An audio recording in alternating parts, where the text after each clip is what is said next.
In-Flight Movies is a live recorded radio show broadcast on a Monday from 8 p.m. to 10 p.m. UK time. You can listen live in the Aberdeen local area on 99.8 FM or online at shmoo.org.uk. The following show has been edited to remove all music. You can hear the music by listening live to the show. Links can be found on our Twitter at inflight_movies. That's at inflight_movies. And now, on with the show.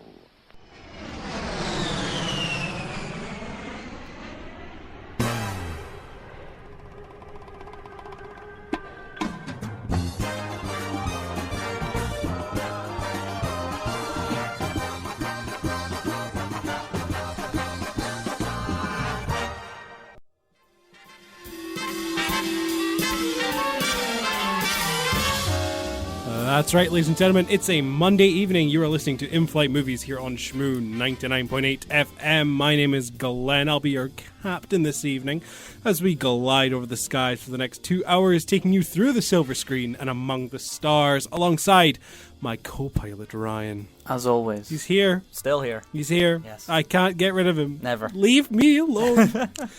This week, we have got a selection of horror films in our mildly late Halloween show. We're going to be talking about, as you'll know from the previous song, Edgar Wright's brand new horror, Last Night in Soho. As well as that, we're also going to be talking about Wes Anderson's brand new film, The French Dispatch, as well as taking a look back in time at some older films, including Tenebre. Or Tenebre? Tenebre. Tenebre. We'll say Tenebre. We'll say Tenebre. And One Cut of the Dead, as me and Ryan had ourselves a little bit of a horror fest yesterday on Halloween, because it was Halloween. Yeah. Why wouldn't you? If at any point throughout the show you feel like you want to get in contact with us, you can on Twitter at inflight_movies. That's at inflight_movies. Give us a follow. You'll be able to know what it is that we're going to be talking about prior to the show. You can also tell us your thoughts on what you think you've thought of the shows and films and news that we're talking about this week. What's been your highlight? What have you been seeing? What have you been enjoying? How was your Halloween? And all that, plus more. And of course, what radio show would this be without some great music? For the next while, you're going to be hearing some songs from Last Night in Soho. With a soundtrack like that, it's hard to deny it a space on this show. Last Night in Soho by Dave D, Dozy, Beaky, Mick, and Titch. We're joking that that's just their names. That is the artist. That's just their names. It's, come on, get original. Get original. To be fair, that is very original. Yeah. So that is very original. Yeah, you've thrown me an Uno reverse card there, Ryan. Yeah. Come on. Everyone goes for a band name. Why not have no name? Just the names of us. Brilliant. Okay. I think. Anyway, we're past the intro. We passed the second song. That means it's time that we take a turn into the news. You didn't do it with me. Yeah, I made you do it on your own. Oh, okay. I felt like being mean. Felt like it, yeah. Breaking news, hot off the press. Dune. Breaking news. This happened like last Tuesday, Literally, I think it was the day after we presented last week. They announced that Dune is officially getting a sequel. Yes. Dune Part 2 is officially happening. It will be called Dune Part 2, won't yes. it? Yeah. Well, they called the first Dune Part 1. Okay, yeah. So, come on. Yeah. And that's not a spoiler. That happens within the first 5 minutes. Yeah, so, that's the first thing you see. Your trap should be shut. But, yes, Dune is officially getting a sequel, once again directed by Denis himself. Yes. And it's fantastic to hear this. Happy days. Absolutely, Don't think I could actually be happier with this news. Especially now. You actually did see Dune again. I saw it again. Last week. I saw it again. But, I did. Especially with this news, I would imagine that it would make part 1 all the more fulfilling. Yes. And because that was one of the main things we talked about last week, and the fact that we compared it with Halloween Kills, weirdly, and the fact that Halloween Kills has a sequel, like, guaranteed coming up. Meanwhile, at that moment in time, Dune didn't. Mm-hmm. And for that reason, why the ending of Dune felt brilliant, because the film is brilliant. Yes. But there was a little taste of, well, if this wasn't a success, then that would be a very disappointing move. Exactly. But now, after this fact, I would imagine that makes that all the more palatable. I think a lot of people are still comparing this to Lord of the Rings, Yes. which I think is a very, very fair comparison when you make it. Because, while yes, Fellowship of the Ring is a brilliant film on its own, when you add Two Towers to that, amazing. Yeah. And when you add Return of the King on the end of that, even better. The films complement each other, and while standalone they are fantastic, together they are a masterpiece. Yes. And in my eyes, I believe this is what's going to be happening with Dune. While Dune, it's Part 1 itself, is a brilliant, fantastic film, I think Dune 2 will only complement it further, as you were saying. Yeah. That's just brought back into my memory. I remembered the book, I think it was called 1001 Movies You Must See Before You Die. Mm-hmm. It was a big, huge book, and they take a new edition out every year. Yes. When they included the Lord of the Rings films, they included all three as one film in itself. And I think that tells exactly what it is. Yeah. I feel like Dune's going to be the exact same, in which all of the films that come out, who knows how many will come out, because Denis wants to make 3? He does, yes. That's the side part of that news, Yeah. is that Dune 2 has been officially announced. However, Denis has said that he would love to make a third Dune film based on the Dune Aftermath book, which was also written by Frank Herbert. Mm-hmm. And that just deals with the events and happenings of what happens after Dune. Yeah. It's essentially as if Peter Jackson had made his trilogy and then decided that he also wanted to make the... Hobbit. No. The addendum that was on the end of The Lord of the Rings, Okay. or make pieces of the Silmarillion. Yeah. So I think, in my eyes, a good thing, because I'm not complaining at more Dune. I'm not complaining at giving Denis more money to make more Dune. And I'd love to see that. Having never read those books, it makes me want to read the books, which a lot of people say you should. But I'm still excited regardless. Well, I feel like you'll have plenty of time to read the books until this next one comes out, because I remember... underestimate how long it takes me to read a single book. and these books are big. From what they're I've seen. big. They're big. What was it? There was an article that, or it might have been an interview with Denis Villeneuve, in which he said that the earliest that he could start shooting Dune 2 was next Christmas. Yeah. And they're aiming for an October 2023 release. Yeah. So it's 2 years away, which is, it makes sense. You've still got to make this thing. It does. In my eyes, I would hope that what Warner Brothers would do would go, oh, you want to make a third one too? Right, make both of them back to back. Yeah. And then he makes 2 and 3 back to back, and then we get yearly releases for 2 and 3. Yeah. Because that would make sense in my eyes, to be like, oh, well, here, just make the next 2 now. Means we get it out further, we can push it further, and it'll go fine. Yeah. But still ecstatic that Denis is getting the chance to make Dune 2. Ecstatic that Dune 2 is happening. Cruise control. Dune 2 cruise control. Desert power. Dune goes bananas. Dune electric boogaloo. Yeah. Dunes. Yes. Dunes. Yeah. I do miss the fact that sequels now do not have funny names. Even though Dune would not work with a funny named sequel, you never see that now. Yeah. The only funny titled sequel I can think of would be the Lego Movie 2, the second part. Was it called that? I can't even remember. Was it called the Lego Movie 2, the second part? It might have been. Or the second one? I can't remember. Something like that. It did have the second something or other in it. Mm-hmm. But yeah. I remember there was a rumor going around that Deadpool 2 was going to be called the Untitled Deadpool sequel. Now that would have been brilliant. It would have been brilliant. They didn't do it. Yeah. Chickens. Yeah. Therefore, Dune 2, call yourself... Dunes. Do it! And then make your third film Dunier. Yes. Okay. Another piece of Dune. Another piece of Dune? Oh. What? Another piece of news. A Quiet Place is getting a video game. Surprising, but you know what? I can see this. Yeah, I can see it happening. Very vividly. Makes sense as a horror. Mm-hmm. Especially with the likes of... I don't remember if the publisher or developer got announced along with this, so I don't know who's taking control of it. I actually don't think it did. I think it is just... It's just the title. Yeah. But this screams like the Blair Witch game. Yeah, it just came out 2 years ago. In my eyes, a closer comparison would be something like Alien Isolation. Oh, yeah. Which is another first-person survival horror game where you're running from one sole enemy. So I think I can see that happening. I think it could make for some really interesting mechanics. Yeah. How they do that, I don't know. I'm intrigued. Do I care enough about the Quiet Place franchise? No, I don't. I've heard that supposedly there was a spin-off going to happen at some point. A Loud Place. A Loud Place. but in like maybe 2 days ago or 3 days ago, it got shut down. So a spin-off is no longer happening. Maybe they're reiterating it into this video game. But I do think this could be kind of fun. Like as we said, horror video games are really not easy in a sense, but you can have something incredibly simple and incredibly small. So like just a house. You could make A Quiet Place take place just entirely in one house. Difficult, but yes. Difficult. But remember, like, well, Resident Evil 7 was a house, is but more it was than a a house. It was a very, very large house. But that concept, just for A Quiet Place, it can be done, and I think that it can be done. Could it be done well? Debatable. Yeah, let's wait until the publisher or developer gets attached to that.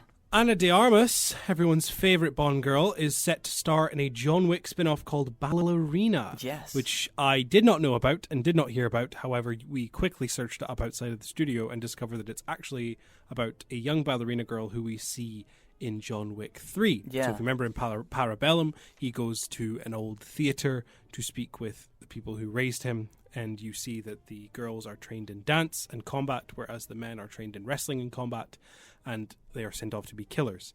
And so the idea is this is going to follow one of the ballerinas from that kind of, I don't really know what you would call it, gang group. And is just going to once again explore more of the John Wick organization. That's the word. Explore more of the John Wick universe and have some connection to John himself, I'm sure. But I feel like if you get such a big name star as Ana de Armas now, because with Knives Out and Bond, she has really gotten into the public eye, I feel. And even though she has done leading roles in the past, but in lesser movies, I feel like this could be her first like leading role, much like how Scarlett Johansson had Lucy. I think it was called Lucy. That was the start for like Scarlett Johansson fully getting into like blockbuster. Can't believe you're getting with Knives Out. I said Knives Out. No, you did not. I'm sure I said Knives Out did not come out of your mouth. Don't diss that film. I love that film. I'll hit you over the head with a brick. But I'm getting serious like Black. When you said that plot, I'm getting Black Widow vibes. What plot? The idea of that it'll follow the ballerina. It's a ballerina. She's been raised. It is. It's just Black Widow. Pretty much, it's just Black Widow. I'd love it if it was so much better, like night and day better than Black Widow. Yeah, Black Widow, but good. Yeah, I think is what we're going to be getting from that. Speaking of the Marvel stuff, Bill Murray, everyone's favorite Wes Anderson cameo, is set to appear in Ant-Man 3: Quantumania. Yes, this is brilliant news. Who's he playing? Nobody has a clue. Bill Murray. Bill Murray. He could play Bill Murray. I would buy a ticket solely for him. That would be brilliant. Not only just that, do Zombieland, but in the Marvel universe. Oh yes, please. Get Bill Murray to play himself. He's just like I love superheroes. I mean, I would pay to see an interaction between Paul Rudd and Bill Murray, in which Paul Rudd is playing Scott Lang, and then Bill Murray is just Bill Murray. That might be actually happening fairly sooner than we think. Because Ghostbusters is coming out in like 2 weeks with Paul Rudd. It is, which is getting... I don't know what to think of this new Ghostbusters film. Just a quick tangent here. Yeah. Because on one hand, I remember seeing a review from The Guardian which gave it, I think it was a half star. Yeah, absolutely slated it and said it was a nostalgia-driven festive garbage and was just terrible. Did not need to happen at all. But then the recent issue of Empire, which I might speak about later on, came out and I had to flick through that. They gave it 4 stars.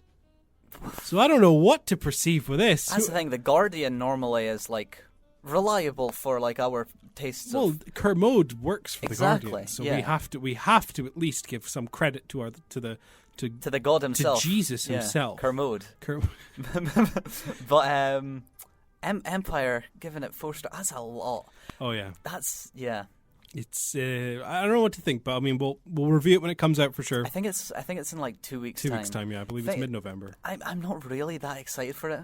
Like, unfortunately, I love the first Ghostbusters film, but I am not looking forward to it. I have not watched the Ghostbusters films like 1 and 2 in some time, and I never saw the reboot. No, neither have I.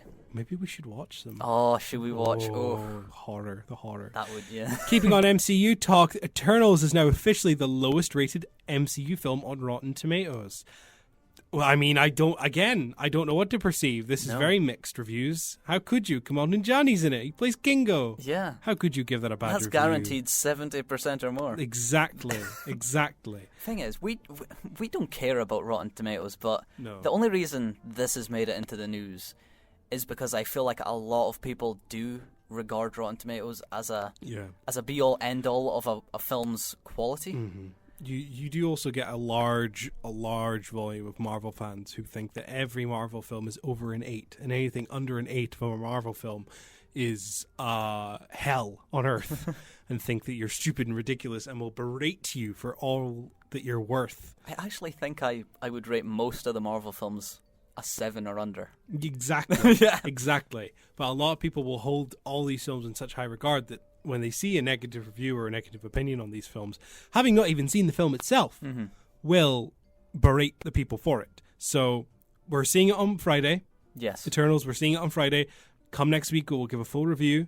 But as for just now, I am holding all judgment. Absolutely. Because I do not trust people reviewing this film. The cast, the crew, the director. I mean, Nomadland is... Say what you will about the plot structure and the way that it's put through, but Nomadland is an absolute beautiful film to watch. It feels real. And it's so real. It's very real. And in the previous issue of Empire, I read the feature they had on Eternals. That only got me more excited hearing what the cast had to say about the film and working on it.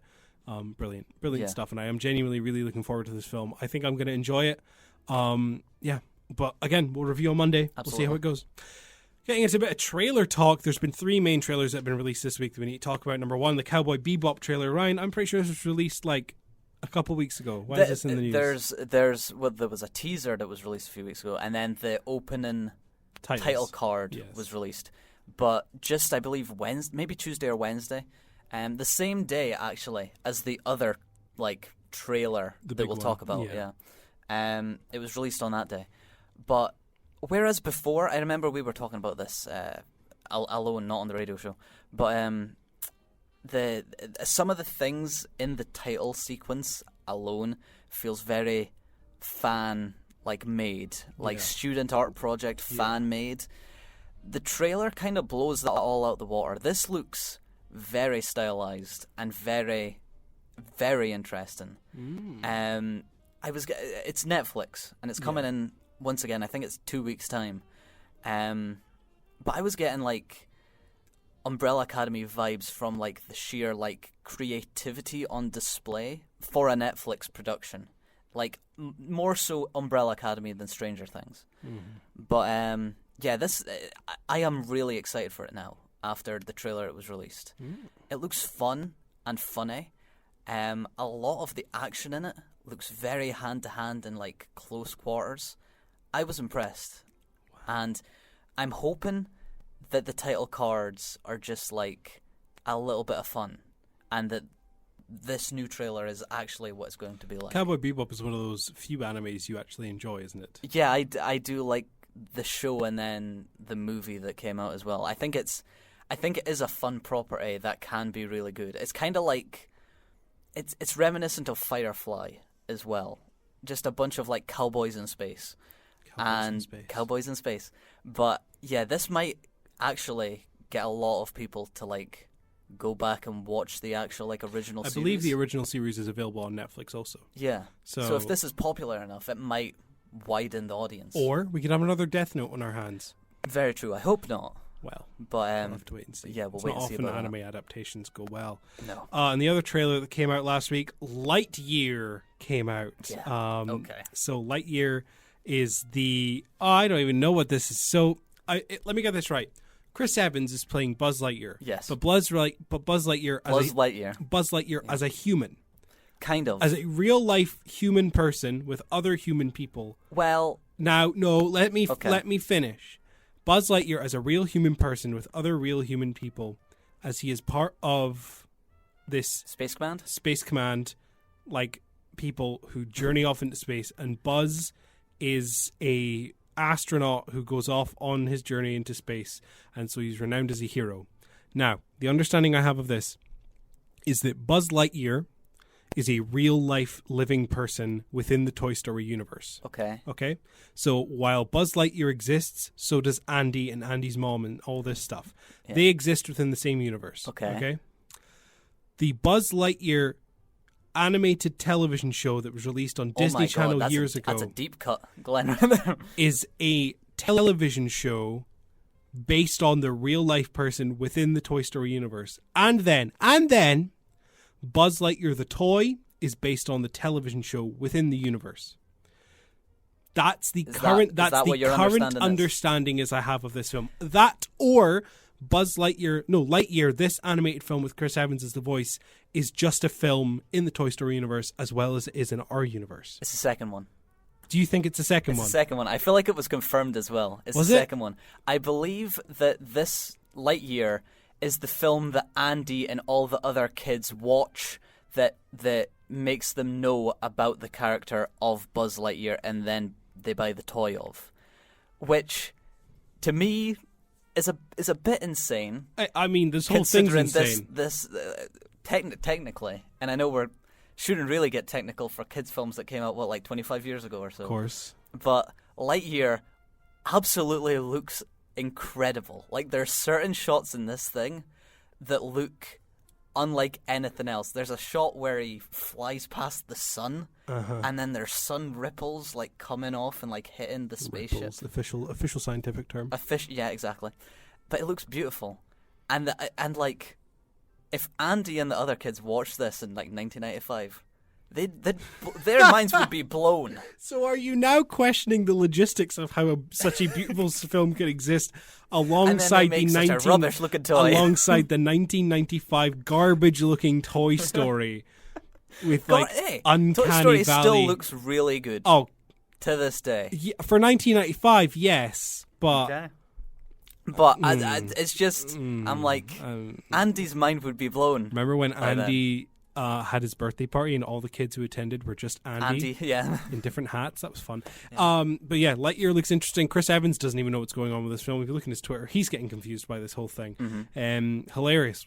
And I don't know what to expect. We'll see it when it comes out, but until then, we're in the dark. Yeah. And we'll just have to wait to Infinity and Beyond. The final trailer released today. This is for the Book of Boba Fett, the brand new Disney Plus show following Boba Fett after his revival in Mandalorian Season 2. Spoilers, but, get it for the program. I was completely and utterly nothinged with this trailer. It happened, I watched it, and I went, okay. I don't know. I was expecting more. Maybe my expectations were too high. I'm excited. I'll watch it. I will thoroughly enjoy it. But when I watched that trailer, I just went, eh. I think it might be because The Mandalorian. We had Season 1 of The Mandalorian and Season 2 of The Mandalorian. And let's face it, Boba Fett. Boba? You were about to call him Boba. Yeah, Boba. Boba Fett is just another I know. Before anyone shouts at me, technically I know they're different characters, but stylistically they're just bounty hunter caricature. Did you not hear him in the trailer? In the trailer, the man literally says, "I'm not a bounty hunter." I know, but let's face it, he's going to do some shady bounty hunter stuff in this show. You get your wash your mouth with soap. He's going to do stuff. But I honestly think it's because we've had 2 seasons of The Mandalorian, and our scratch for a bounty hunter Star Wars thing has already been itched. Maybe. I don't know. I honest to God don't know what to expect with this. I like I said, I'll watch it. I'll probably enjoy it. I like Fennec Shand as a character, and I enjoy Boba Fett as a character. What I am really interested in is how deep this is going to go, or how vast this is, because The Mandalorian was he went to a different planet every single episode. Yeah. This looks confined to Jabba's palace. Yeah, if you think about it, The Mandalorian is meant to represent a Western. Yeah. And in a Western, you will often get a cowboy or a sheriff or whoever traveling to different towns and completing tasks for different people. And I do think that this is going to be much more of a crime syndicate, mafia type thing in which Boba Fett takes over the position of Jabba the Hutt, and now he has to control and regulate the dark, seedy underbelly of Tatooine and Mos Eisley, and we can see that he's having discussion with other races and other aliens, and describing how he's going to change what Jabba did. So maybe this could be the Boba Fett godfather. Yeah. The Bob father. I would love that. You've sold me on it. Fett even more. father. Yeah. But it comes out when? December 9th? Yeah, 29th. It comes out after Christmas. Very late. Yeah. And I'm quite surprised we got a trailer for it personally, because Disney Plus Day is in like a week's time. Mm-hmm. And Disney Plus Day is when they're going to be doing big announcements or all their Disney Plus stuff that comes just up. Came kind of just fizzled into existence. Flew under the radar, yeah. But that Disney Plus Day is when Shang-Chi is coming to Disney Plus, as well as a few other things, as well as announcements for upcoming Disney Plus shows. We'll probably get a trailer or some footage for stuff like Ahsoka or Obi-Wan. So we'll have more news come that time. I think that's November 12th that is happening. So whenever the show is after that, we'll get that introduced. Right, enough words. I'm sick of moving my mouth. Yay. Why are you playing? Why are you playing music, bud? Huh? I didn't tell you could play music, did I? Exactly. Right. We're a professional radio station. This is Eloise by Barry Ryan from last night in Soho. When you come back, I suppose we'll talk about it. See you in a bit. Last night in Soho, which is now going to be our topic of discussion. But first, this is breaking news. Breaking news. This is, if this was any hotter off the press, it'd melt through the floor. I'm telling you. Okay? Understand the words that are coming out of my mouth right now. And also, beforehand, this broke Glenn. This broke me. I was physically in tears for 8 years after reading this piece of information. They're still streaming. I actually can't even get the words out. Chris Pratt, everyone's favourite, everyone's lovable little boy. Mario himself. Oh, I love him. Oh, I love him in everything. Guy's great. You know what he really needs? Another role. You know what as? Another beloved children's character. You know who it is? Who? Garfield. Yep. Why? Why are you... Why? Who is Chris Pratt's manager? I'd love to meet them. I'd love to sit down and have a full conversation with him. His manager is the best manager in the world. How can some guy swindle not Mario and Garfield in the same year? That's not possible. That's not physically possible. I'm angry. I'm actually like physically angry. Like there's blood inside me and it's boiling. Yes. I am enraged. Because if there's one character you love more than Mario, it's Garfield. I love Garfield, okay? Okay, I love Garfield. I swear, if I don't want to look at Garfield's face and have Chris Pratt's voice come out of it. In 30 years, I'll walk down the street and everyone will sound like Chris Pratt. I'll put some rubbish in the bin and it'll say thank you in Chris Pratt's voice. I'll open a door and it'll say welcome in Chris Pratt's voice. Because Chris Pratt's voice is apparently unanimous with everything. Everything will eventually sound like Chris Pratt's voice and I won't be able to escape it and I can't take it anymore. Last Night in Soho is an Edgar Wright directed horror film, brand new, hot off the press, released this week. Yes. Me and Ryan saw it on Friday. Friday, yes. Opening night when it came out, starring Anya. I'm just saying hello. I'm just saying hello in Korean. That's all. Annyeong. Anya Taylor-Joy, Matt Smith, and Thomasin McKenzie as your main trio, I suppose you could say. A horror film from Edgar Wright, first time. Pure horror about film. A young fashion student named Eloise, as you've just heard, or Ellie as she prefers to be called within the film itself. Travelling to London and making it in the big city after living her whole life as a country girl in, is it York? I believe so, yes. It's York. Spooky happenings happen, however. Yes. And Eloise begins to dream and see and experience this life she never lived in the 60s through the eye and lens of a young girl called Sandy. She also tries to make it in the big city of London, specifically in Soho. Oh, that was beautiful. Thank you. That was beautiful. Thank you. Well done. Thank you. Especially considering I really do not want to spoil anything about this film. No, it's really hard. Did that magnificently. It's really difficult to talk about this film without spoiling anything. And what I've given you, that log line, pretty much all I can say about the plot. Just go in seeing it. If you have not seen the trailers yet, thank God, because we saw the second trailer that got released. We hadn't seen it before, but we saw it after we had finished the film. And that thing gives away too much. Far too much. Too much. Yeah. Yeah. It's there's limits. The first trailer that was released that has no narration from anyone. You don't hear any of the characters' voices. It's just the song of Downtown. It's just Downtown by Anya Taylor-Joy in the background. That trailer's fine. That's a good trailer to watch. But the second trailer that was released that has narration is a risk. It's a risky choice, and you're risking spoiling some things for yourself. And it is always best to go into this film as blind as possible. Yeah, we'll come back to that because there has been some discourse that I want to discuss later on. But we'll start on our thoughts on the film. Yeah, so this is a first-time horror film from Edgar Wright. He's obviously delved into, comedy films. Yeah, Garfield. I'm coughing up a hairball. Yeah. His past 5 films, the 3 Cornetto trilogies, Baby Driver, and the other one, Baby Driver. Scott Pilgrim. The words Baby Driver came out of my mouth. I was thinking of. You looked me in the eyes and repeated one. the words Baby Driver, and Scott Pilgrim vs. the World. His past 5 films have all kind of been action comedy films and haven't really delved. I would say Shaun of the Dead is heavy horror. Shaun of the Dead is heavy horror, but it's more comedy. The World's End, maybe a bit horror as well, but a lot of them have been mainline comedy films. This is Edgar Wright's first real attempt at a proper horror, and you can feel that. It feels almost like he's been let off a leash, and he's just gone like, oh, I'm going to go crazy now. He's very, very nostalgic for the 60s, as you can feel. He portrays that through the character of Eloise very well. Eloise is a character who's very blinded by nostalgia and is consistently obsessed with the 60s. The music she listens to is the 60s. She literally says to a character at one point, if I could live in any point in time, it would be in the 60s in London. Yeah. And her Beats headphones. And her Beats headphones. And her Beats headphones just blare the Kinks. and you're just like, oh, this is already a perfect film. Thomas and Mackenzie sells the character very well as a Ty and Shimid. I was about to say the words Ty and Shimid. Shy and timid girl from the big country moving into the city.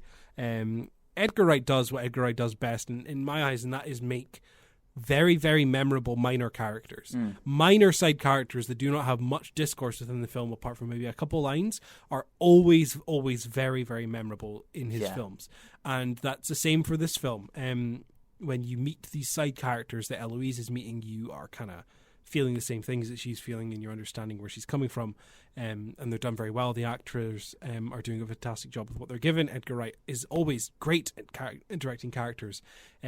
His editing can be seen here, of course, is what he's well known for. It's fundamentally an Edgar Wright film. It is. The shot composition, the swipes, and the visual storytelling as well. This might be less so obvious at times. Like, if you watch Shaun of the Dead, Hot Fuzz, and etc., and then go to this does feel toned down in terms of his over gimmicks. Yeah, but it's still blatantly there, very obviously. Yeah, the production design on this film is absolutely spectacular. There's a special thanks at the very end of the film to Quentin Tarantino. Yes. And in my eyes, I believe this is just done because Edgar Wright will have taken inspiration and help from him when Quentin was developing his 60s film, Once Upon a Time in Hollywood. Yeah. So I think he's gotten some help there, but I don't think it was needed. I think Edgar Wright does a fantastic job with what he has. Yes. That's the thing. Once Upon a Time in Hollywood, that does for the 60s so much, because that soundtrack as well is just an incredible summer soundtrack. You blared that in the car, windows down and all that, and you watch that film and you feel transported back to 1969, I believe it is, and it's the exact same with this. It's just different locations, but London, especially swinging 60s London, is so beautifully captured. Gorgeous. That there's tiny little things that are it's not tiny, but the first thing you see of this 1960s London is in all the trailers and marketing, but it's the big Thunderball movie poster for 007. And from that moment on, you just start picking up little small things about the details and all of the different locations. and it's lovingly recreated. I feel it's done beautifully. Yes. On the rare occasions you get a wide shot within these scenes, a lot of the time it does stay close on Eloise and Anya Taylor-Joy's character. And the rare occasions you do get exterior wides, they are gorgeous to look at, and you do see the amount of effort that's went into not only creating these exterior buildings, but as well as the vehicles, the cars, the costumes, everything is coming together to make a beautiful scene and work beautifully within the film. The interior shots as well, recreating old clubs, the look, the feel, the sounds, and even the smells, if you could smell them. Yes. Really do feel authentic and well put together. It does do that kind of weird thing that Once Upon a Time in Hollywood did, in which it takes real life history and then inserts its own fictional characters within it. Yeah. For example, when Anya Taylor-Joy / Jonathan McKenzie first walks into one of the bars, you'll see Cilla Black. Cilla Black, yeah. Cilla Black is just standing and having yeah. a sing.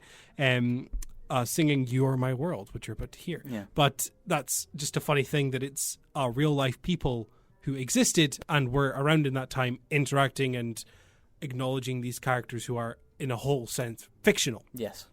So that's fun to see. For the rest of the film, in terms of a horror, it does fantastically with its psychological impact. It is a psychological horror. There are a few jump scares. One that did get us. Yes, as absolutely. well as the other two people we were with completely got us. But the thing is, jump scares normally are, even if you get jumped by the first jump scare, after that moment you're like, really? They're fun. And you laugh at them and you're like, oh, you got me. Fair enough.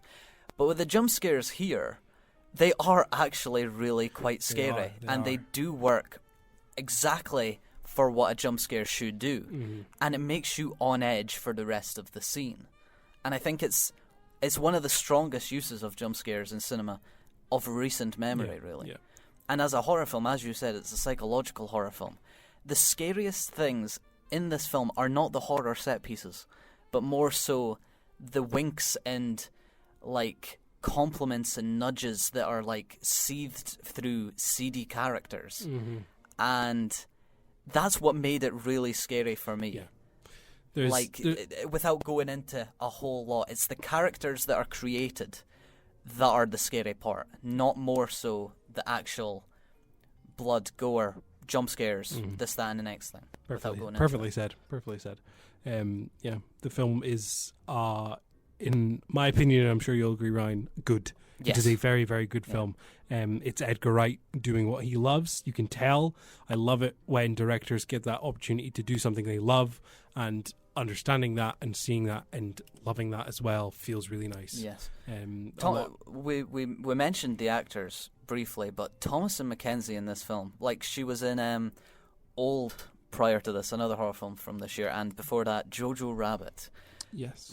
She has been good in things before. We've seen brilliant performances from her, but in this, she does really harken back to some like really brilliant performances from old horror films. Like the one that I got most was Shelley Duvall in The Shining, with the looks of fear and screams that Mackenzie gives in this film. They feel petrifying. Yeah. Like, they really do feel genuine. And there was never one moment in which I was like, oh, this is just Thomasin McKenzie doing a performance like every other horror film has. In this, when she looks upon something with terror, that image of her face is ingrained in the brain. Like, it's so effective. And I thought she was the standout in this film, to be honest. Anya Taylor-Joy is like a heavy sell in this film, but the one that walks away with it is Thomasin McKenzie, I feel. Even Matt Smith is like impressive. A really good side character in the film. Yeah. He's in it probably the most out of all the side characters, minus one or two, but Anya Taylor-Joy, Matt Smith, and Thomasin McKenzie are the main three. But Anya Taylor-Joy and Matt Smith do fantastic.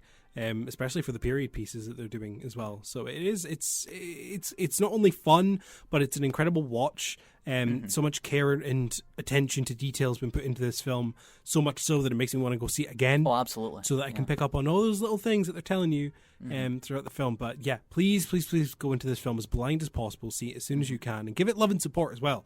It's not really been getting much attention online. No. After the next two films, after the news as well, I think we'll quickly discuss the discourse, because I do want to bring that up ever so slightly for like a few minutes. Yeah. But yeah, because it's been interesting to see unfold after this film, especially after so many people, claim and talk about how much they love Edgar Wright and love his films and stuff. But when it comes to him actually doing something he loves, it's interesting how many of them fall off. Yes. When he doesn't do something like a action comedy. It'd be really interesting to talk about a few years later when the discourse has fully went round to see what everyone thinks on it. But as of right now, it's an interesting conversation. Very, very interesting. A lot of interesting conversations happening online at the moment, Yeah. especially if you're interested in stuff like Dune and the Marvel stuff that's going on. It's a good time to be on stuff like Twitter, Reddit. And if you are on Twitter, you can give us a follow at @invite_movies. Tell us what you think. What have you been watching? Did you see Last Night in Soho? Did you like it? We hope you liked it. Yeah. Anyway, we're going to be playing you another song, and after this song, you'll be hit with the news right in your stupid little face. And then when you come back, we'll talk about the French Dispatch, Wes Anderson's brand new film, as well as Tenebre, a 1982 Italian horror, and One Cut the Dead, a Japanese horror comedy from 2017 that we're both equally very, very excited to hear to talk about. Yes. Not hear about. Still can't get over the fact that Garfield is being played by Chris Pratt. I'm still angry, and I will still fight on how much I hate that for the rest of my time. This is You're My World by Cilla Black. See you in a bit. It's intermission time, folks, so hurry, hurry, hurry. Step right over to our refreshment center for the most extravagant array of refreshment goodies ever assembled under one roof. Enjoy breathtaking, mouth-watering goodies, everything from a snack to a delicious full meal. At our refreshment center, you'll find a large variety of goodies to satisfy your hunger, your thirst, or your sweet tooth. So hurry, hurry, hurry. Visit our refreshment center now. And now, on with the show. I've seen that face before. Libertango by Grace Jones. Bonjour! You're listening to In-Flight Movies here on Shmoo 99.8 FM.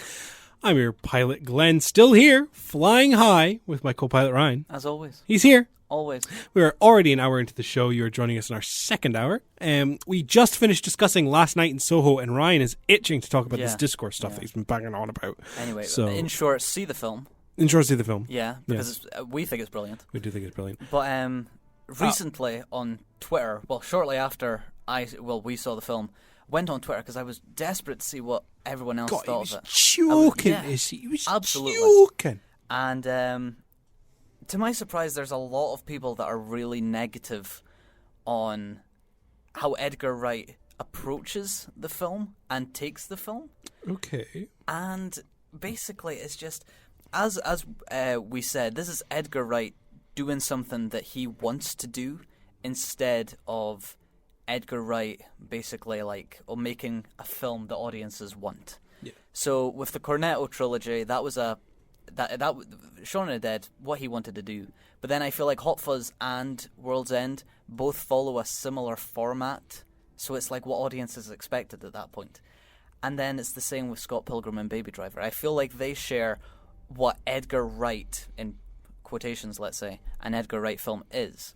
Whereas Last Night in Soho sees him try something different and try a genre and subgenres that he's never tried before, including what we'll talk about later on with Tenebre.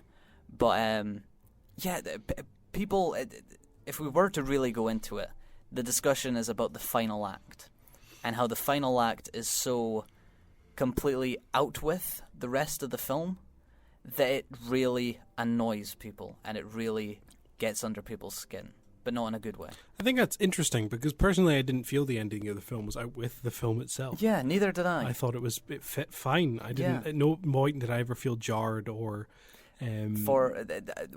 It's like I said, we're trying to not spoil it, but the theming of the film and what it goes with, people thinks that it takes a complete 180. No, it doesn't. I don't think it does. Thank you. I don't think it does. It does not. The message of the film remains the same throughout. Yes. It does not in any way go against what it's trying to say. Mm-hmm. It's still there. It's just the turn it takes is just interesting. But it's not like it backs itself off on the message. The message has remained still throughout. Mm-hmm.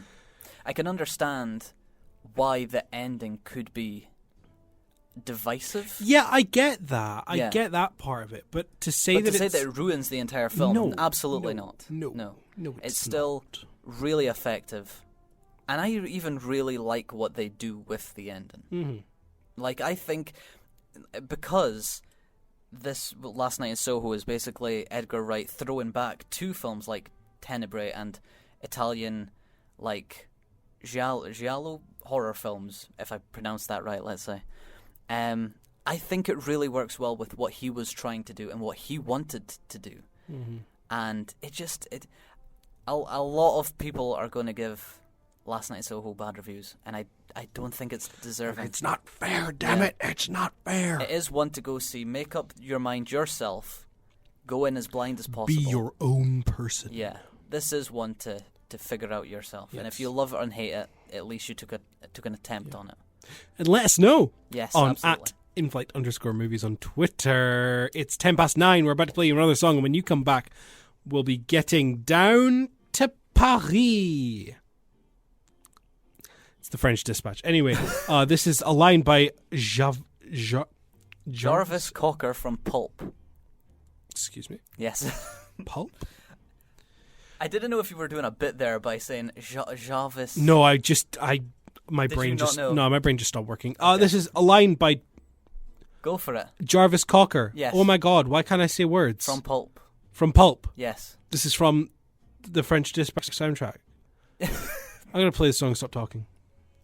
I will say this, that is off of the soundtrack for the French Dispatch, but Yeah. Jarvis Cocker also released a full album in character as Tip Top, which is the artist they talk about in one of the news segments in the film. He's released a companion album full of French God. music that goes along with That the film. reminds me, recently I've been playing the Guardians of the Galaxy game that came out around the end of October. For that game, they created an entire album and an entire music group called Star-Lord, Yeah. with a self-titled album called Star-Lord. And it's an 8-track album of like classic 80s rock and metal. That's good. And they man. just created it for the game, Yeah. which I think is really cool. I love it when things do that. The entire like, yeah. soundtrack is available within the game, alongside a bunch of other amazing, great songs you can also listen to, which I think is really fun. But enough about that. It's time for Wes Anderson. Let's get indie, Ryan. Yes. Get your hair out of that bun. Let it flow. Exactly. Yeah. Get your I feel like I have a long enough. go hair. wear a jumper that's too big for you and be mean to everyone. It's getting to that weather. It I is. might just Oh, take you up on that. Let's go for it. Yes. Wes Anderson, renowned director of such films as Rushmore, Isle of Dogs, Moonrise Kingdom, Grand Budapest Hotel. Life Aquatic with Steve Zissou. Your favourite film, Fantastic Mr. I Fox. love that film so much. You didn't say I that love right that away. film so much. A lot of classic films. A lot of classic films, and his brand new one, The French Dispatch, is what I like to call the Rolodex of Wes Anderson. It's the cast of this film is so big, I didn't even write it all down. Yes. I literally wrote the words "see IMDb" because I am not writing down this many people. You have It's a who's who of who. it's a who's who of who's who. Yeah. Horton Hears. Now, your cast is. Let me get ready.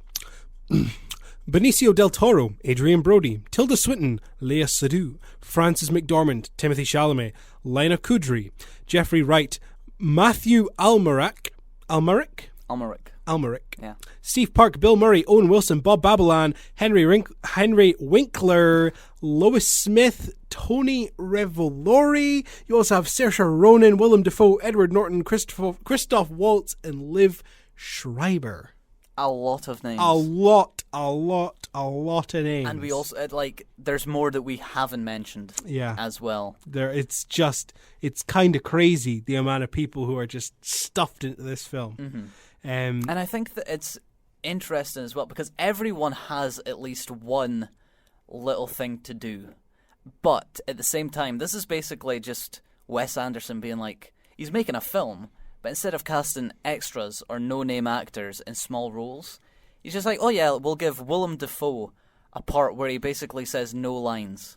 Yeah. And he just looks. Yeah. And it's like, that's brilliant for a director to be able to make that. One phone call, you want to be, yeah, I'll do it for you, Wes. Don't Yeah. worry. Got you, Andy boy. Yeah. It is insane. So let me give you a log line. Editor-in-chief of the long-standing magazine publication The French Dispatch dies. He's dead. Oh. In his final issue details the events and happenings of France. 3 main features are featured throughout the film, and they take stage, each with their own story, characters, and unique style. Wes Anderson, if you've seen literally any of his films, is known for having one of the strongest and most consistent visual styles of any director. It's iconic. It is iconic. It's so iconic you get Twitter accounts saying like accidental Wes Anderson or portraying other films as Wes Anderson simply because they have a symmetrical shot. The man has mastered symmetrical shots. His cinematography skills and camera work are almost impeccable. His set design, his characterization, the way people move, the way people talk, his dialogue, everything is so very unique to him that it's almost impossible to replicate. And if anyone did, they would be simply hailed as an imposter. Yes.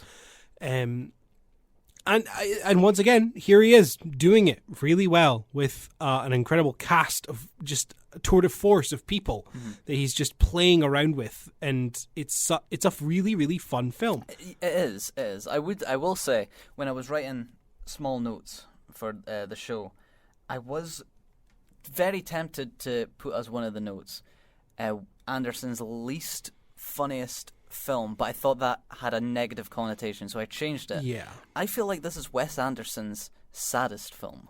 It is sad. I feel like, and it's not to say that this is a depressing film or a dark film or anything like that, but the themes that is dealt with in here are mortality and what to do with life, and it starts right from the beginning with a death. And I think that's something that Wes Anderson has dealt with before in films, but this one more so, because there's a lot of moments in here where the comedy dials back for a very long time. Yeah. This is not a laugh a minute deal. And it's not even absurdity throughout the entire thing. There's moments where my favourite part of this, and we will talk about our favourite segments, but my favourite segment was the third one, which is the kidnapping and a chef gets involved. Yes. That is my favourite segment of the film. And there's a moment, and Jeffrey Wright is the main character of that segment. And there's a moment where it just dials back and he's on a talk show. And he goes on a monologue of his past. And it quickly changes aspect ratio and colour format and goes back 20 or so years to a younger Jeffrey Wright also continuing this monologue.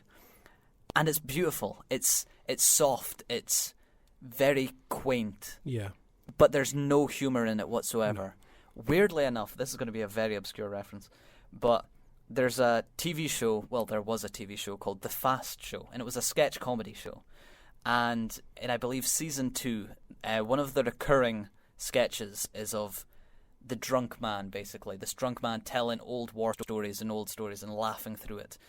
But in season 2, there's an episode with one of the sketches in which that drunk man tells a story of love lost, and there's no punchline. And the sketch ends with no joke and just a whimper, basically. And it throws the audience off guard. This is filmed before a live studio audience.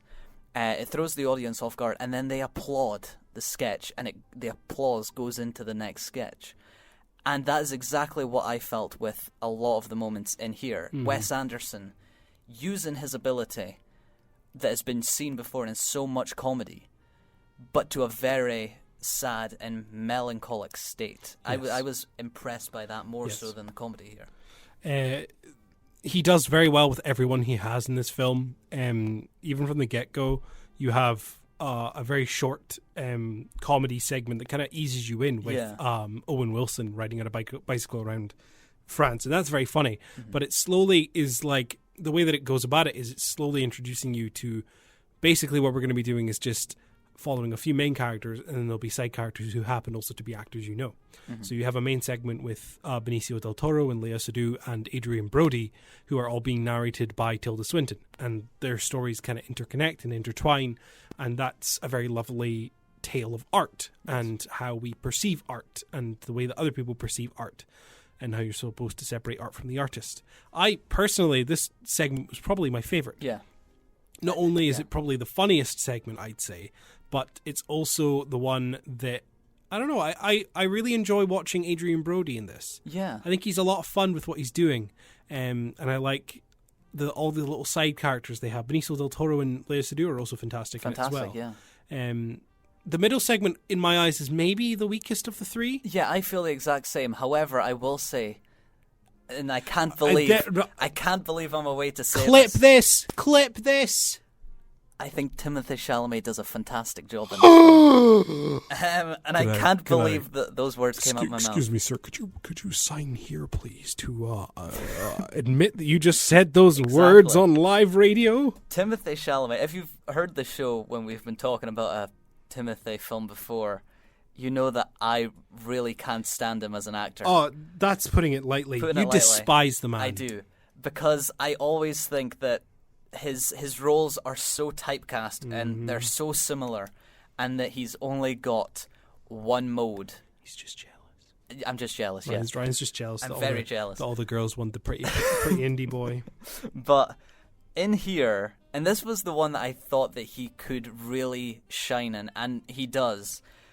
Wes Anderson knows exactly what to do with an actor like Timothée Chalamet, and it works so well. And I was impressed. I would love to see more things like this from Timothée Chalamet, or at least for him to attempt other things. I always thought Timothy was already in a Wes Anderson film, because he seems like such a Wes Anderson actor. Exactly, yeah. So, yeah, interesting. But yeah, I agree with you that the second segment is unfortunately the weakest, but it's not bad necessarily. All of it is good, but that's the problem with anthology films in general. You end up comparing the stories being told with each other. Yeah. And I think that might be a negative I have with the film. It is. It's not a perfect film by any means. No. It's still very good. If you're a Wes Anderson film, you will love this, as I think you will with all of his films. I don't think Wes Anderson has ever really made an entirely bad film. No. They've all been at least somewhat good. Yeah. Some weaker than others, obviously, and I think the French Dispatch maybe speaks for that. But it does sometimes feel quite disconnected from what it is doing. However, in the end, bringing it all together does feel quite satisfying. Yeah. It's still good, and it's still really enjoyable to watch. And again, without Wes Anderson's iconic and gorgeous visual style, I don't think any of his films would be doing as well as they do. No. But there's a few moments in this which are standout moments from his whole filmography, I think. I remember saying to you shortly after we left the cinema that this feels like his most cinematic film, and I think I still stand by that. There's so many shifts in aspect ratio and color grading, and it goes multiple times to wide shots, specifically in the art segment with Benicio del Toro.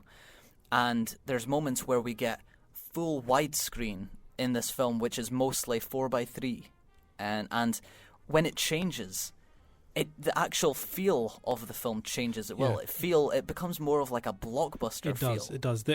I found the way that Wes Anderson plays around with the aspect ratio in this film is also very fun. There are moments where the screen will be 4:3, however, text will appear outside of the 4:3 aspect ratio.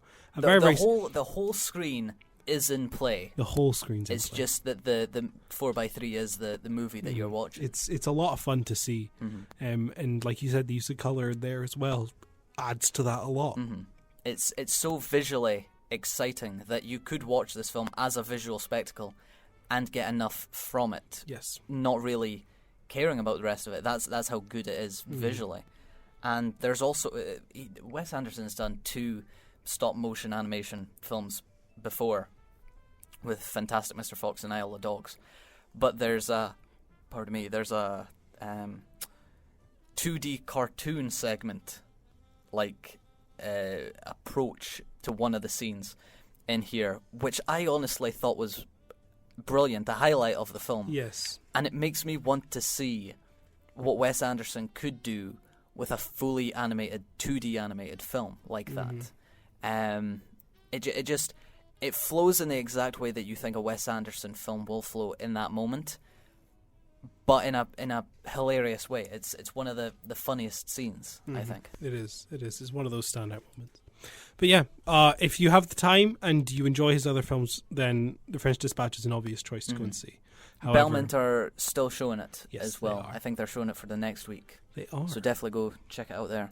And in a quick side note, I just, because I was on IMDb looking for the cast, I went searching through a little bit of Wes Anderson's filmography, and he's got a film coming out in some time called Asteroid City, which is set to be a love story in Europe. Are you aware of the cast of this film? Bill Murray's in it. I know that much. Well, that's like saying the Pope is Catholic. Very true. This Very is known. true.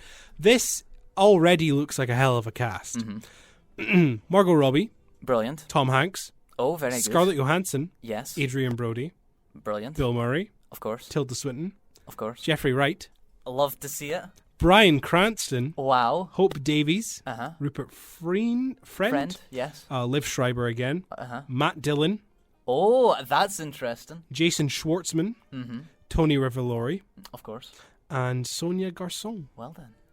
That's the current known cast. Tom Hanks and Bryan Cranston being in a Wes Anderson film really entices me. And Sounds really he's cool. not down here. However, in the photos that they have for this film, they have 5 photos, which is just images of cast leaving and going. They have a photo of Jeff Goldblum. Oh, I would not be surprised if he's in it. He's been in a few. He's in these photos, but he's not. He does not seem like he's doing anything else apart from that. But He's been in a few of Anderson's films prior, so I think that might be a given as well. yes, but we can expect that one sometime. It says here 2022. I doubt that. I would Yeah. say closer to probably 2023. Yeah. But yeah, that's all we have to say on The French Dispatch. We will now move on to our next song, and after the song, we'll get on to our next film, where we're going to be talking about Tenebre. Brilliant. This is the soundtrack to Tenebre. Ryan put this in. Apparently, he was listening to this in the gym today. Is that true? Yes, I was. You're crazy. You're crazy, man. This is Tenebre Original by, is that Claudio Simonetti?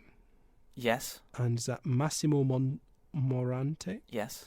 And Fabio Pignatelli. Very, very good. 3 members of a very weird rock band called Goblin. Goblin? Goblin. Yeah. I like this. I Yeah. like this a lot. Anyway, this is Tenebre, the title track to the film. Once you hear this, we'll talk about the film. Bye-bye! Right, Tenebre, directed by Dario Argento. Well done, yeah. Dario Argento. Which we actually heard before we started the show. A first look image of his brand new film. I think it's first film in 10 years. Wow. Got released. So that'll be interesting. I don't know anything about the film. It was just an image. Is it Italian? It looks very much Italian. Molto bene. Yes. Whatever you just said. I only know Italian from Luca. I haven't seen it yet. Ah, blasphemy. I know. Right, I'm going to let you take the helm on this one because you Okay. clearly know more about this film than I do. Okay. So, Tenebre starts basically as... We'll say we open with a serial killer reading this brand new paperback airplane trash novel. Basically, it's a sleazy paperback murder novel by Peter Neal. And soon after, murders start to happen in which this book, Tenebre, starts to pop up as well.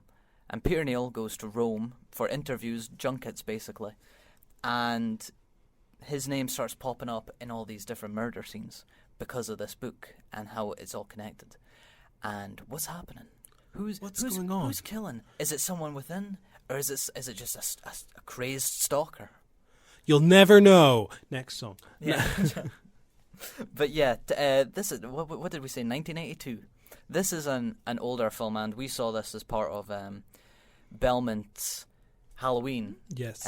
Because they were showing a collection of horror films, and we always recommend you to go down to the Belmont and Support see local what cinema. see what they're showing and go in, because every now and again they do show these one-off special screenings. And out of the horror films that they were showing, this is the one that I wanted to see the most. And while I wouldn't say that it was the best movie that they had available, I had a lot of fun with this film. I think you had more fun than I did. I did. I had a lot of fun with this film. We've already stated in the past that I like horror more so than you. Yes. But I can really forgive a lot of errors and it's not even bad filmmaking, but signs of wear and tear within time as films have went on, in horror films specifically. And I don't know why I can forgive horror films and not anything else. But this is a prime because you're example. biased. Sorry. Yes, Sorry, that just slipped out. Sorry. Absolutely. Sorry. I love you. But this is a prime example of that, because this film has a lot of wear and tear. Uh-huh. Yes. Do you want to get into that? Because you've got strong opinions I'll on that. I'll go for the elephant in the room in my eyes. Go for it. The ADR in this film is absolutely horrendous, and there's no need for it. That's right. So, obviously, Dario Argento was an Italian filmmaker. Yes. And Tenebre is presented as an Italian-made film. Yes. Produced in Italy, made in Italy, starring Italian actors and actresses, right? Most, yes. Most of them, right? The entire film is in English. Yeah. And yet the entire film is also done in ADR. Everything, every line, every word spoken by every character is done in ADR. And it's not just ADR. Even the English actors. Even the ADR. English actors are done through ADR. There's one scene which is unforgivable, which is John Saxon walking behind the character of Peter O'Neill. And he's just off the airport and he's carrying his bags and he's telling them of what he's got coming up within the next week. And it's so clearly just out of place. It's just, and it's funny because you would forgive it if their mouths were not just like completely not matching up because they were speaking Italian. Mm. Everybody is speaking English. There's not a moment where I think anybody's actually speaking Italian and they've ADR'd English. Mm. I genuinely think everybody's just speaking English. But for some reason, the entire film is done in ADR very badly. It's not even that. The sound design in general is pretty rough at points too. Yeah. There are scenes that are just dead quiet because nothing is happening or they've just forgotten to put in footsteps. I don't think the Foley is very good within this film. It's just, and the ADR just takes you completely out of it. There are portions of this film that I just find unabashedly boring. I'm sorry to say, but like I was half asleep during probably the second half of this film leading up to the end. Yes. Because it feels like at some points they just go around in circles. Yeah. And they're just adding length for the sake of adding length. Mm-hmm. This film could be a good half hour shorter than it is. Mm-hmm. And it's very long in the tooth at portions. I also find it oddly inconsistent with its horror and gore. For example, a majority of the film is very tame with what it's like showing. Maybe for 1982, sure, that's quite extreme. Yeah. But I think that's an aspect that we have to regard. I suppose, yeah.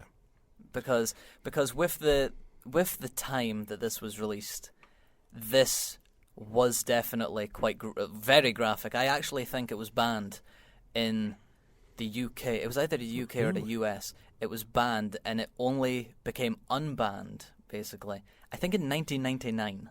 Whoa. So it was like 15 odd years of not getting a release because of violence. And watching it now, you wouldn't think that necessarily. But that is showing a product of the time. With Tenebre being an older film, I feel it's okay to spoil.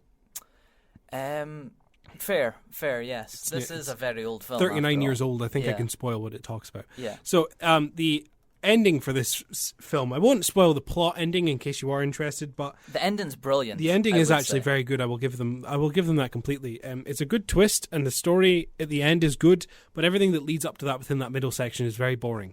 The second act, in my eyes, is generally very boring, aside from one good scene where a girl gets chased by a dog.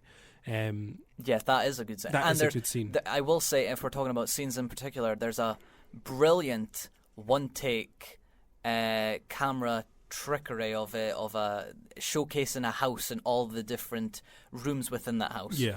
And we've recently saw this in Assassination Nation. We say recently. This was like 4 years ago. 4 years, yeah. It's still quite recent in memory. But there's a brilliant shot. That's the only good scene in Assassination Nation. Yeah. But having watched this now and really seeing that probably most likely Assassination Nation was inspired by Tenebre. Yeah.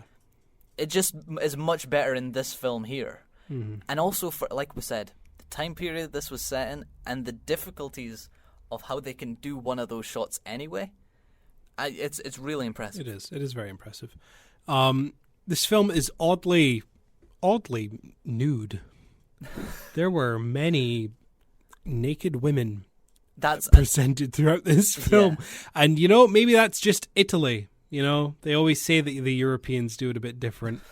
But, I mean, personally... You were taken aback. I was taken aback. Three different women, all naked within a very short period of time. And then we saw The French Dispatch, which had Léa Seydoux was not exactly fully clothed in some portions of that film. Now there was Tilda Swinton in one scene. And then, of course, that night we went home and we watched It Follows. Once again, many nude women within that film. Personally, I had to go to church that day because I had sinned too much. It was Sunday after all. It was a sinful day. Yeah. And we should hang our heads in shame, for God looks down upon us for what we've done. Anyway. But yeah, well, Dario Argento really did do a lot for the giallo subgenre of horror. For those uninitiated, please explain giallo horrors. Giallo horrors are basically the film equivalent of what Tenebre is. It's a paperback novel that you would get at an airport that is crime, thriller, horror, trash. Not supposed to be high art, not supposed to be anything other than just something you read on an airplane while you're trying to get through. And normally, it's very bloody, very gory, maybe erotic, and then at the end, there's multiple twists. It's just a subgenre of horror that is like crime thriller and very bloody. I see. And I would even say that Edgar Wright, especially for the ending of Last Night in Soho, is inspired by these kind of films. I would think so. I think there is quite heavy inspirations. I would think so. But yeah, I can't remember what you were saying before I interrupted you. Yeah, you just interrupted me and got me completely off my train of thought, and you hate me, and you're ruining the show. I'm joking. Yeah, I can't really remember what I was saying either. I didn't like the ADR. It was so. The film is pretty much tame with its violence throughout. Yes. You'll get a couple stabbings, and you'll see the stabbings happening, and you'll get the usual blood spurts. The ending of this film in the final scene, pretty gory. A woman gets her whole arm chopped off, and then when she turns to face a wall, an entire blood spray covers the wall completely. And it's whoa, where did it catches you so off guard because you're still what's going on? Mm-hmm. And then later on, another character gets impaled by a statue, which I think is quite funny. Yeah. But yeah, the film, I mean, it's I get liking it. I understand that. I was just bored, man. Yeah. I just didn't really get that much out of it. Maybe I was just tired, which I do think is part of it. But man, I was just bored. I do I did have a lot of fun with this. I do recognize everything that you're saying, and I'm not even going to put that up to a sign of the time because the ADR in the film is incredibly noticeable. And even though, for instance, also a John Saxon film, we've got Enter the Dragon, which is Bruce Lee martial arts, but a lot of that is ADR as well. Yeah. But it doesn't necessarily seem as noticeable. And I will agree with you in that sense. Yeah. But I had a lot of fun. Yeah, I mean, if it sounds like your kind of thing, you can watch it. It's available. Oh, it'll be everywhere. It's absolutely everywhere. Absolutely everywhere. Right, we're going to listen to another song. When you come back, we will talk about One Cut of the Dead and then end the show. It's 9:45. We're just about finished up. This is Keep Rolling from One Cut of the Dead, which is an odd Japanese cover of the Jackson 5. Yes, it's what? By Kensen Lovers. Yes. And Mayumi Yamamoto. Yes. So we'll see you in a bit. Catch you. Keep Rolling by Kensen Lovers and Mayumi Yamamoto from One Cut of the Dead, 2017 Japanese horror comedy directed by... Now, I was trying my hardest to get the pronunciation right on this. I could not find an official pronunciation online. Yeah. I'm trying my best here. Directed by Shinichiro Ueda. I would say that's a very good attempt. It's my best attempt. Yes. Right, I'm going to give you my best attempt at a logline for this film. A low-budget zombie movie is invaded by real zombies. Shock, horror, detest. A 32-minute, yes, that's right, 32-minute one-shot opens this film. Yeah. And that's all I'm telling you. Yeah. We are unfortunately being very, very, very cryptic with what we say about this film, due to the nature that after that half-hour mark, we don't really want to say what's going to happen because we want to leave it all up to the viewer. Yeah, we had heard many great things about this So film, many. but never really what it was about. And we rented this off of Amazon, and it's 99p to rent on Amazon. So it's and let me tell you, that's well worth the price of admission to like watch this. But we gave it a watch, and it started. And I will say this: the 32-minute opening act is incredibly impressive. But while you're watching it, for me at least, I didn't see what the hype was. I am of the exact same mind. The hype that this film has is interstellar, basically, in terms of what the horror industry. And we were watching this film, and there seems to be mistakes or shoddy production value and like little things that you're like, okay, I can get a mistake with this amount, like a long cut. So I'll let it pass. But I don't know why everyone loves it. And then the events which happen after this one cut make you fall in love with everything you saw prior. Yeah.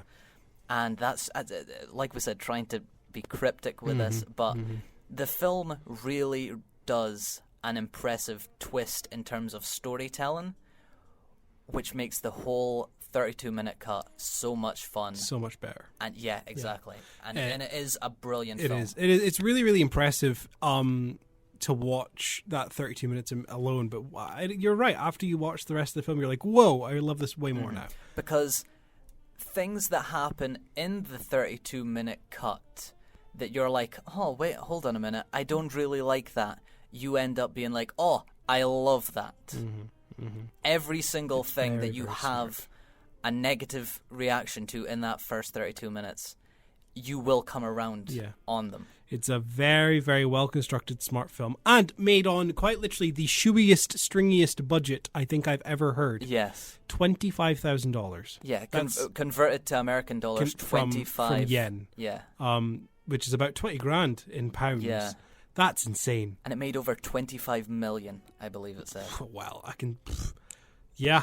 Yeah, it's well worth a watch. Well worth a watch for the price of a rent on that on Amazon. It's hilarious. It's so funny. It's so funny. It's so funny. It's so like bonkers, and it is really hard to talk about everything without talking about the ending. But this gets bizarre in places. It does get bizarre. And you're like, are they going any further with this concept, with this idea? And then they do. And then you're like, oh my god, and it's brilliant for that. And I doubt watching that first 32 minutes you'll understand or get where it's going. Yes. Because I remember the 32 minutes end, and when it ended, me and Ryan looked at each other and went, wait, I thought this was an hour and a half. Yeah. And then we're like, oh! And then the rest of that hour hits you, and it flies by because it's so much fun. Yeah. And it's such a good watch. And if you missed out on it, please check it out. I do believe this will become a classic. This will be a cult classic. I think it's already a cult classic, and it's kind of the reason I wanted to watch it last night. But a staple in Halloween forthcoming, I think. I'd love to rewatch this for years to come. Yeah, definitely worth it. And it's one of those things I want to show to other people as well. Yeah. So that I can get more enjoyment out of it. Yes. Yeah. So if you do have an Amazon account, Amazon Prime on the TV, 99p rental. Honestly, if you're looking for a funny film, this does become hilarious. Yeah, it does. Right, it's the end of the show. Unfortunately, In-Flight Movies has officially landed. Touchdown. We're done. We're going to play you one final song before the news. I've been your Captain Glenn, my co-pilot Ryan. As always. He's been here. We'll be back next week. Next week you can expect reviews of Eternals, brand new MCU film, as well as a look back on some of the previous Disney Plus MCU affairs and shows that we've been having, as well as maybe even a slight look at Black Widow and Shang-Chi as well. Yeah. In terms of other films coming out this week, we might try and see Spencer. I really do want to see Spencer. Spencer's a big one that I want to go see. Yeah, but we'll see what our timing's like. Yes. So we'll try and get those done for you next week. Tune in again to play you out. We're going to be playing a piece from the Last Night in Soho original score, scored by Stephen Price. This is a song called Neon. Ryan, you've been listening to this soundtrack all week. You say Yes. it's amazing. Yes. You're I do. I love it. big fan of it. So we're going to play this until we finish. And we'll see you next week. It's been a pleasure. Goodbye. Goodbye.